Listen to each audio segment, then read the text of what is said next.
कड़ाके की ठंड थी और पूरा जंगल सफ़ेद बर्फ की चादर में लिपटा हुआ था। हल्की हल्की बर्फ गिर रही थी और ठंडी हवा बह रही थी।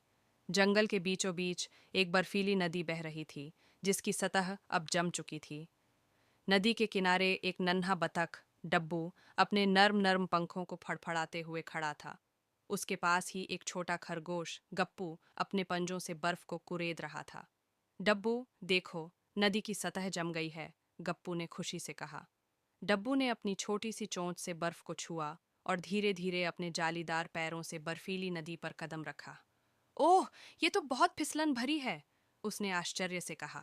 गप्पू भी जोश में आकर उछलकर नदी की ओर बढ़ा, लेकिन उसके नर्म पंजे बर्फ पर फिसल गए और वह धड़ाम से गिर गया। डब्बू भी फिसलते हुए पेट के बल लुढ़क गया।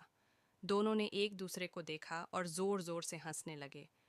गप्पू ने कहा, चलो हम बड़ों की नकल करते हैं, मैं बड़ा और ताकतवर बर्फीला खरगोश बनूंगा। उसने खुद को लंबा खड़ा करने की कोशिश की, लेकिन बर्फ पर फिसल कर फिर गिर गया। डब्बू ने अपने छोटे छोटे पंख फैलाए और बोला, तो मैं महान अन्वेषक बतख बनूंगा। उसने बहादुरी से चलने की कोशिश की, लेकिन उसके पैर बर्फ पर फिसल गए और वह फिर से लुढ़क गया। गप्पू ने मुस्कुराते हुए कहा, शायद हम अभी बड़े बनने के लिए तैयार नहीं हैं। डब्बू ने सिर हिलाया और कहा, लेकिन हम सबसे अच्छे दोस्त जरूर बन सकते हैं।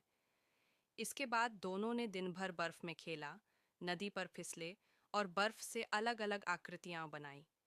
जब सूरज डूबने लगा और पूरा जंगल सुनहरी रोशनी से भर गया, तो दोनों एक पेड़ के नीचे बैठकर हल्की हल्की गिरती बर्फ को देखने लगे। कल और मस्ती करेंगे, गप्पू ने धीरे से कहा।